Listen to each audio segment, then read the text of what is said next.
Some crucial intel out of fall camp for Texas A&M was dropped over on 3.com from our very own Pete Nakos this week.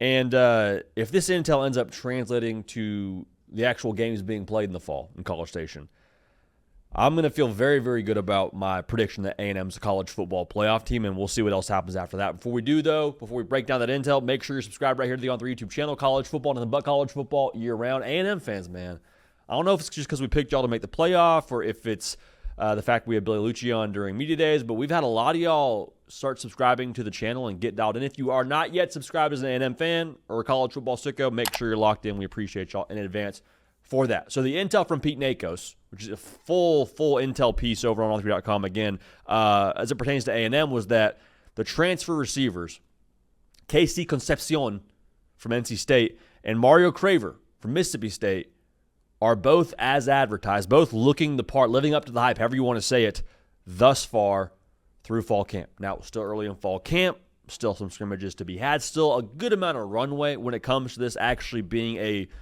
thing you can depend on during the season. But if that's the intel right now, it's hard not as a college football fan to start to fill in some blanks for what it could mean during the season. Because here's my thing. Last year for A&M, you weren't atrocious throwing the football, but you weren't good enough to be a team that wins the SEC, makes the playoff, all those things, accomplish your goals, accomplish what Mike Elko actually came back to College Station to do. Last year, you averaged 211 yards per game passing, 84th in America. Your leading receiver, Noah Thomas, who's now gone via the portal, was 23rd in the SEC, not America, in the SEC in receiving. My take on this is if you are going to be a team that competes for the national championship or wins the college football playoff or wins the SEC, I should say, you need to be better than 23rd in your conference for your best receiver. And I have to believe A&M knows that. I have to believe that's a part of why they went and got Concepcion, why they got Craver. But to me, the A&M offense, kind of like a Mentos and Coke situation, Coca-Cola on its own, really good. Very, very, very seldom will I turn down a cold bottle of Coke. But when you talk about what A&M wants to be more explosive, wants to be better through the air, wants to be more multidimensional, adding the Mentos to that, of this receiving core taking a step forward, especially with those new pieces, that's where A&M becomes a college football playoff team. That's where you become a team that you can go win the SEC. So right or wrong, here's what I don't worry about with A&M. Just my own take on this. Right or wrong, I'm not worried about Marcel Reed. He was a psychopath in that Florida game. He played great even in a lot of their losses. The USC game, not worried about him. He's got physical juice. He's a good athlete back there. He's a great thrower of the football. I'm not worried about Marcel Reed. I'm not worried about the backfield. I think it's the best in the SEC. You can make a real case for Texas A&M's running back room being top 3 in college football. Feel great saying that.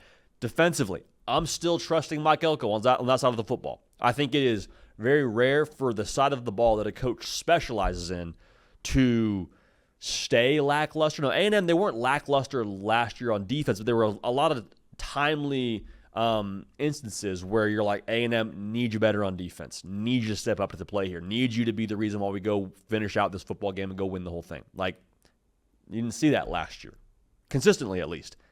Year 2 under Elko, I don't think it'll stay where it is. Schedule-wise, like nothing that really keeps me up at night with A&M's schedule. Like no Alabama, no Georgia. Sure, you have some tough opponents, but like it's the SEC. You knew what it was. What would worry me about A&M is being a one-trick pony. Because here's the deal. In modern college football, in the way the SEC is set up right now, one-trick ponies get euthanized. Just straightforward. If you're just a team that can run the football and you can play good defense, that's awesome. But guess what? You can only win rock fights. And I don't think that's going to be A&M here in 2025. But relative to what last year was, if it is a rerun of that, where the backfield gets a little bit dinged up and we don't really have all the answers we need in the passing game out wide, well then everyone's going to keep making the Texas A&M 8-4 jokes. Texas 8 and this, that's going to continue. I don't think that's going to happen because of what I just said with this receiving room. But like the teams that you're going to play are going to have at least the potential to give you some trouble when it comes to scoring points, like Florida. Say what you want about DJ Lagway being healthy, not being healthy. If he is healthy, Florida's going to score points. All right? Auburn. Say what you want about how bad they've been in terms of points per game last year. Hugh Freeze, any given week, can get you some points. You saw that last year in that game at Jordan-Hare. At LSU, Garrett Nussmeier, he's going to have his say on things this year. They're going to score points. Lenore Stellers in South Carolina, Texas, like all those teams have the potential to push you into a high-scoring game. So if you don't have the pieces on the perimeter to go match them, it's going to be a very unfortunate kind of circumstances for A&M at the end of next season in terms of what they didn't accomplish relative to the talent that they have right now and what they should accomplish. So here in Mario Craver, a guy who was a freshman last year in the SEC and didn't have like a ton of production, only 17 catches, still 21 yards per catch. And the catches he did have last year. Casey Concepcion, he's a year removed from being like a double-digit yards per catch guy at NC State. Like, these are real deal dudes that can change the complexion of your offense. And everything that I'm not worried about with A&M, if you add in some real guys in that receiver room that are going to make them more explosive, more dynamic, then I feel even better about A&M being a college football playoff caliber team. So hearing that intel right now, again, you take it all with a grain of salt because we're not actually playing the games just yet, but that's enough to get me excited about A&M, enough to get me feeling better about A&M than I even did before.